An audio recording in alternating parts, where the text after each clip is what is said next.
সেদিন দিনটা ছিল মঙ্গলবার। রোজকার মতো সকাল 10টায় দোকানটা খুলে দিলাম। হ্যালো এভরিওয়ান, তোমরা সবাই কেমন আছো? আশা করছি ভালো আছো, আর আমিও খুব ভালো আছি।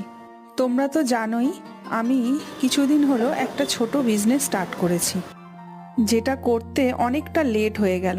এটা আমার অনেক আগেই করা উচিত ছিল। তো যাই হোক, এবার দোকানের কিছু বেসিক কাজ যেটা আমায় রোজ করতে হয়, সেদিন কাজটা একটু বেশিই ছিল।